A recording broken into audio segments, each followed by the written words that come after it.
you hear that? My sanity about to break while everyone I know's out.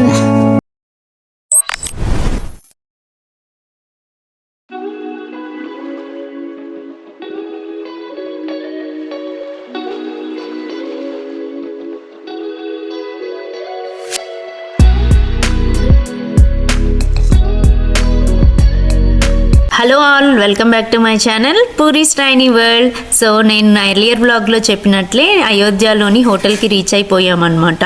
So ఇంకా night 10:30 అయ్యేటప్పటికి అందరం tired అయిపోయాం. ఇంకా అందరం పనుకొని మార్నింగే లేచి ఇంకా అయోధ్యలోని టెంపుల్స్కి వెళ్దాము, అయోధ్య రాముడిని కూడా దర్శనం చేసుకుందామని మా ప్లాన్ అనమాట. So let's go. రెడీ అయిపోయాము, ఇంకా అయోధ్య రాముడి దర్శనం కోసం స్టార్ట్ అయిపోయామన్నమాట. అండ్ ఆన్ ది వేలో బ్రేక్ఫాస్ట్ కూడా చేద్దామని చెప్పి మా ప్లాన్. అండ్ మాకు దారిలో రామాయణ యూనివర్సిటీ కనిపించింది అనమాట. దీని గురించి చూస్తూ ఉంటే చాలా ఇంట్రెస్టింగ్గా అనిపించింది. మనకి ఇక్కడ నా జనరల్ కోర్సెస్తో పాటు రామాయణ రిలేటెడ్ స్టడీస్ కూడా చెప్తారంట. యాన్షియంట్ వేదిక్ నాలెడ్జ్ గురించి అండ్ దాని లైక్ రామాయణ రిలేటెడ్ స్టడీస్ కూడా ఉంటాయంట. చాలా పెద్ద యూనివర్సిటీ లాగా అనిపించింది. ఇంకా కన్స్ట్రక్షన్స్ కూడా జరుగుతూ ఉన్నాయి అక్కడ యూనివర్సిటీ దగ్గర. సో మాకైతే వారణాసిలో ప్రయాగలో అంతా కొంచెం సన్నీగా ఉండింది. బట్ ఇక్కడికి వచ్చి చూసేటప్పటికి ఎర్లీ మార్నింగ్ స్టార్ట్ అయ్యాం కాబట్టో ఏమో చాలా ఫాగీగా అండ్ చలిగా ఉండింది. సో అదే డిస్కస్ చేస్తూ వెళ్తూ ఉన్నాం అనమాట. ఆన్ ది వేలో మనము చూస్తే రామాయణం గురించి స్టోరీ మొత్తం మనకి వాల్స్ మీద అలా పెయింట్ వేసి చూపించున్నారనమాట. చాలా బాగా అనిపించింది, మీరు కూడా చూసేయండి. అండ్ ఆల్సో చెప్పడం మర్చిపోయాను, సూర్యకుండ దగ్గర రామాయణం లేజర్ షో ఉంటుందన్నమాట. ప్రతిరోజు 6:30 అండ్ 7:30కి 2 షోస్ వేస్తారు. నియర్లీ అది 25 to 30 minutes ఉంటుందన్నమాట. మాకైతే కుదరలేదు లైక్ క్యాచ్ చేయడానికి. సో మాకు లేట్ అయిపోయింది ప్రయాగలోనే. సో అందుకే మేము క్యాచ్ చేయలేకపోయాము. సో మీరెవరైనా కానీ అయోధ్యలో ఓవర్ నైట్ స్టే చేస్తే మటుకు ఖచ్చితంగా సూర్యకుండ దగ్గర లేజర్ షో మాత్రం మిస్ అవ్వకండి, చాలా బాగుంటుంది. राम नाम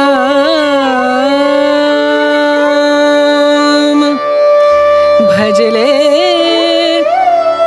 राम नाम सुखधाम भजले राम नाम.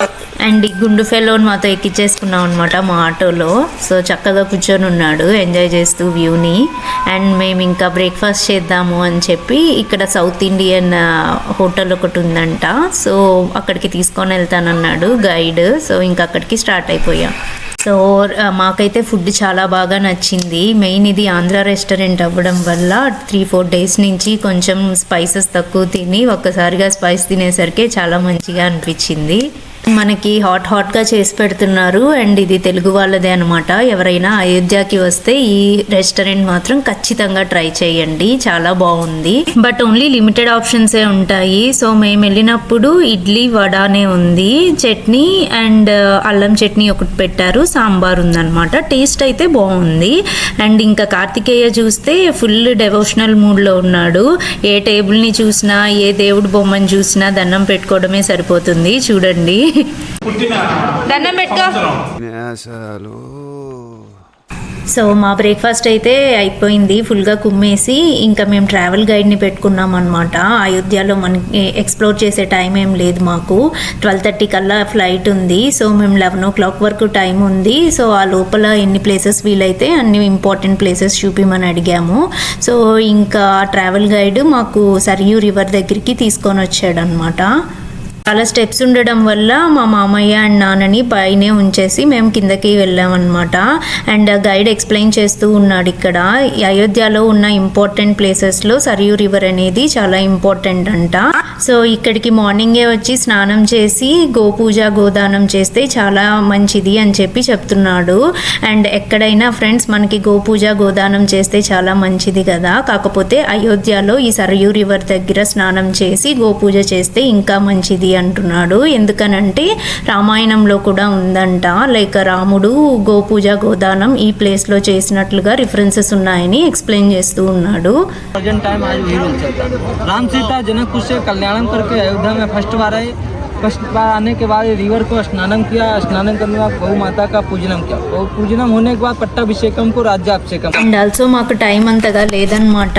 సో ఇక్కడ హోలీ డిప్ చేసి గోపూజ గోదానం చేద్దాము అంటే, సో అందుకని ఇక్కడ మా అమ్మ అండ్ అత్తయ్య చూసారనమాట, దీపాలు అమ్ముతున్నారు. సో అట్లీస్ట్ లైక్ కాళ్ళు చేతులు అట్లా వాష్ చేసుకొని మనం దీపం అన్న వదులుదాము అని చెప్పి స్టార్ట్ అయ్యాము. అండ్ ఆల్సో నేను Sri and Pooja Sai matching outfits వేసుకున్నాం అనమాట. ఆల్సో అక్కడ మాకు శివలింగం కనిపించింది. సో ఇంకా అక్కడ దండం పెట్టుకొని ఇంకా దీపం నీళ్ళలో వదులుదామని చెప్పి స్టార్ట్ అయ్యాము. Let's go. राम नाम भजले, राम नाम सुख धाम भजले, राम नाम सुख धाम भजले, राम नाम सुख धाम।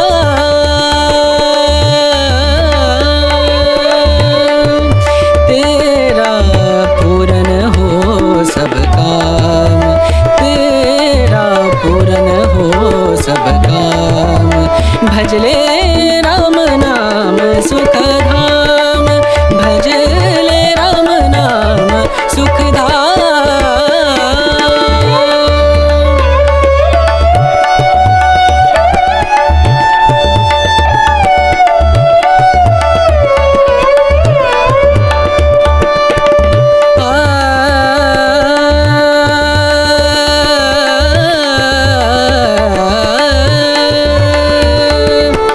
संत समागम మా టర్న్ అయిపోయింది. ఇంకా పూజ సాయి దీపం వదలడానికి వెళ్తున్నారు.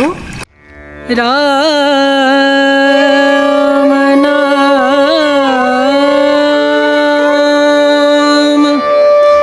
भजले, राम नाम सुख धाम भजले, राम नाम सुख धाम भजले, राम नाम सुख धाम।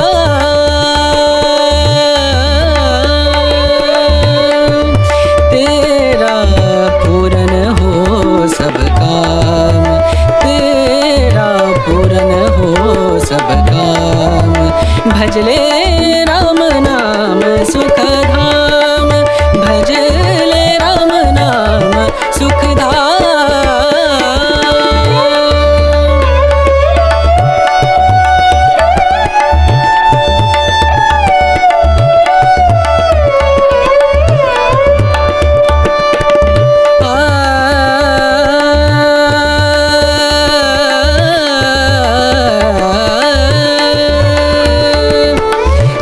ఆన్ ది వేలో మాకు లతా మంగేష్కర్ చౌక్ కనిపించింది అనమాట. ఇది మన లెజెండరీ సింగర్ లతా మంగేష్కర్ గారికి ట్రిబ్యూట్గా ఈ ప్లేస్ని డెవలప్ చేశారంట. గైడ్ ఎక్స్ప్లెయిన్ చేస్తూ ఉన్నాడు. ఇక్కడ వచ్చి మెయిన్ అట్రాక్షన్ వచ్చి పెద్ద వీణే అనమాట. ఇది ఆల్మోస్ట్ 40 feet లాంగ్ ఉంటుందంట. సో మనము కాశీలో చూస్తే ఎక్కడ చూసినా శివలింగాలు కనిపించాయి. అయోధ్యకు వచ్చేటప్పటికి ఎక్కడ చూసినా రాముని స్కల్ప్చర్స్ స్క్రిప్చర్స్ అనమాట. ఇప్పుడు మనం నెక్స్ట్ చూడబోయే ప్లేస్ వచ్చి శ్రీరామ్ వల్లభ కుంజ్ అట్ జానకి ఘాట్ అనమాట. ఇది ఆర్ దీన్ని సీతాకి రసోయ్ అని కూడా అంటారు. అండ్ ఆల్సో ఇక్కడ గైడ్ ఎక్స్ప్లెయిన్ చేస్తున్నాడు ఫ్రెండ్స్, లైక్ ఈ బావిలో నుంచి వాటర్ తీసుకొని సీతాదేవి కిచెన్లో కుక్ చేసి అక్కడికి వచ్చిన వాళ్ళందరికీ వండి పెట్టేదంట. ఆ ట్రెడిషన్ని ఇంకా ఫాలో చేస్తున్నారు అని చెప్తున్నాడు అనమాట. ఇప్పుడు మనకు కనిపిస్తుంది కదా వీడియోలో, అదే కిచెన్. సో ఇతను ఎక్స్ప్లెయిన్ చేస్తూ ఉన్నాడు. ఇక్కడ చాలా పెద్ద కిచెన్ ఉండేది, లైక్ వాళ్ళు పనుకునే దానికి కానీ ఇక్కడంతా పెద్ద హాల్ లాగా ఉంది అని చెప్పి అంతా చూపిస్తూ ఉన్నాడు అనమాట. కాకపోతే ఇప్పటికీ ఆ ట్రెడిషన్ ఫాలో అవుతున్నారు.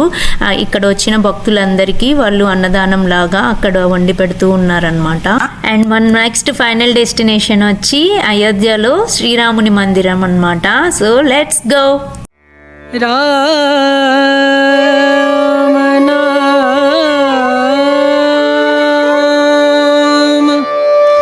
भजले। అండ్ మనకి అయోధ్య శ్రీరామ్ మందిరంకి కొంచెం దగ్గరలోనే ఆపేశారనమాట ఆటోస్, హెవీ క్రౌడ్ ఉండడం వల్ల. అండ్ అక్కడి నుంచి ఒక 5 minutes వాక్ ఉందన్నమాట.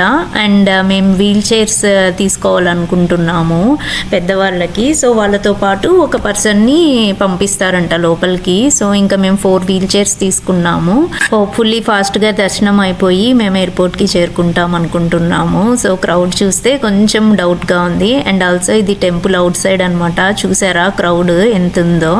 సో టెంపుల్ అవుట్ సైడే ఇలా ఉందంటే ఇంకా రామ మందిరం దగ్గరికి వెళ్తే ఎలా ఉంటుందా అని చెప్పి చాలా ఈగర్గా ఉన్నాము. సో ఎంట్రన్స్ నుంచి టెంపుల్ వరకు వెళ్ళాలి అంటే చాలా వాక్ ఉంది. సో వీల్ చైర్స్ లక్కీగా దొరికాయి కాబట్టి మంచిదైంది మాకు. అక్కడ కౌంటర్స్లో కొంచెం వెయిటింగ్ ఉంది వీల్ చైర్స్ కోసము, కాకపోతే ఫాస్ట్గానే ఇచ్చేస్తున్నారు. చూసారు కదా టెంపుల్ ఆర్కిటెక్చర్ ఎంత బాగుందో అసలుకి. లోపల బాలరాముడి విగ్రహం అయితే అసలు చాలా అమేజింగ్గా ఉన్నింది. అండ్ దర్శనం కూడా చాలా బాగా అయింది. అందరూ మా పేరెంట్స్ అందరం చాలా హ్యాపీ అన్నమాట. ఫోన్ లోపలికి అలో లేదు కాబట్టి నేను వీడియో తీయలేకపోయాను. కాకపోతే బాలరాముడి విగ్రహం అయితే చాలా బాగుంది. నెక్స్ట్ మనము ఇక్కడికి దగ్గరలో ఉన్న హనుమాన్ గర్హి అనే టెంపుల్కి వెళ్ళిపోదాం అనమాట. ఎలాగో మనకి దర్శనం ఫాస్ట్గానే అయిపోయింది అండ్ టైం కూడా ఉందన్నమాట. సో ఈ టెంపుల్ చాలా ఇంపార్టెంట్ టెంపుల్ అంట. సో వెళ్ళి దర్శనం చేసుకుందామని వచ్చేసాము. ఇది బిలీఫ్ ప్రకారం ఏంటంటే ఈ హనుమాన్ టెంపుల్ లైక్ హనుమాన్జీ ఇక్కడ ఉండేవాడని, అయోధ్యని, శ్రీరామ జన్మభూమిని ప్రొటెక్ట్ చేశారని చెప్పి చెప్తూ ఉంటారు. అందుకే హనుమాన్జీని లైక్ అయోధ్య ప్రొటెక్టర్గా కూడా భావిస్తారనమాట. మా ట్రిప్ అయిపోయింది ఫ్రెండ్స్. ఇంకా అయోధ్యలోని ఎయిర్పోర్ట్కి రీచ్ అయిపోయాము. ఇంకా చెన్నై వెళ్ళిపోయి అక్కడి నుంచి నెల్లూరుకి స్టార్ట్ అయిపోదాం. బై గాడ్స్ గ్రేస్ అన్నీ అనుకున్నట్లుగానే జరిగాయి అన్నమాట, ఎలాంటి ఆటంకం లేకుండా. So we are so happy and blessed. And ఇంకా ట్రిప్ ఎండ్ అయిపోతుంది కదా, పిక్చర్ అండ్ వీడియో మాత్రం వదలం కదా. సో అందుకని అందరం కలిసి అలా పిక్చర్ తీసుకున్నాం. ఎయిర్పోర్ట్ అయితే అంత క్రౌడెడ్గా ఏం లేదు, కొంచెం పీస్ఫుల్గానే ఉన్నిందనమాట. అండ్ మనం ప్రయాగాలో త్రివేణి సంగమం వాటర్ క్యారీ చేసాం కదా, అలో చేస్తారా లేదా అని చెప్పి అనుకున్నాము. కాకపోతే by God's grace check in బ్యాగ్లో వేసాము, అలో చేశారు. అండ్ ఆల్సో సెక్యూరిటీ చెక్ కూడా అయిపోయింది. అండ్ ఇక్కడ ఫ్లైట్ బోర్డింగ్ కోసం వెయిట్ చేస్తూ అందరం డిస్కస్ చేస్తూ ఉన్నాము. లంచ్ లైక్ ఫ్లైట్ దిగిన తర్వాత చేద్దామా, ఇక్కడ ఏమన్నా ఆప్షన్స్ చెక్ చేద్దామా అని చెప్పి. అండ్ ఈ లోపల కార్తికేయకి ఇట్లా కిడ్స్ కార్టూన్వి అవి కనిపించాయి అనమాట. సో ఇంకా రూమ్లోకి ఫాస్ట్గా రన్ చేశాడు. ఇంకా అలా కాసేపు ఎక్స్ప్లోర్ చేస్తూ ఉన్నాడు.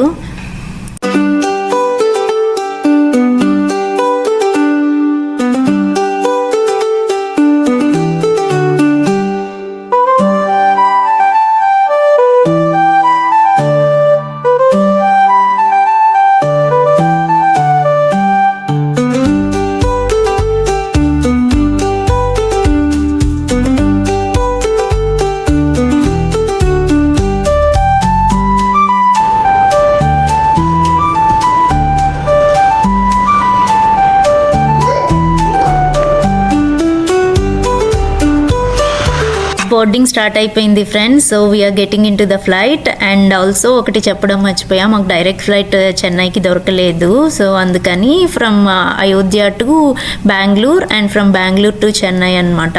So let's go.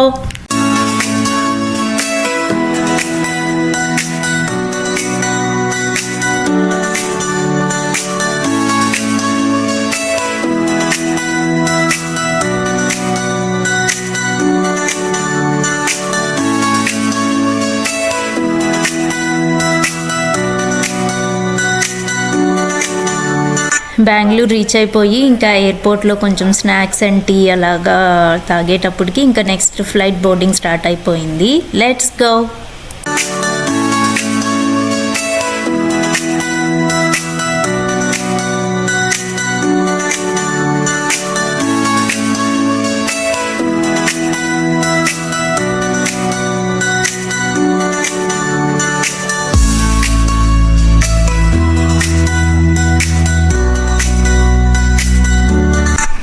అండ్ ఇంకా చెన్నై రీచ్ అయిపోయాము. ఇంకా టెంపో కూడా వచ్చేసింది. నెల్లూరుకి స్టార్ట్ అయ్యాము. ఆన్ ది వేలో చెన్నైలో అవుట్స్కట్స్లో మాకు ఒక రెస్టారెంట్ కనిపించింది. సో ఇంకా అక్కడ ఆగి డిన్నర్ చేసామన్నమాట. ఇంతటితో మా కాశీ ట్రిప్ ఎండ్ అయిపోయిందనమాట. సో మీ అందరికీ ఈ వ్లాగ్స్ కాశీ వ్లాగ్స్ నచ్చాయని అనుకుంటున్నాను. సో ఇలాంటి ఇంకా ఇంట్రెస్టింగ్ వ్లాగ్స్ కోసం please to like, share and subscribe to puris tiny world.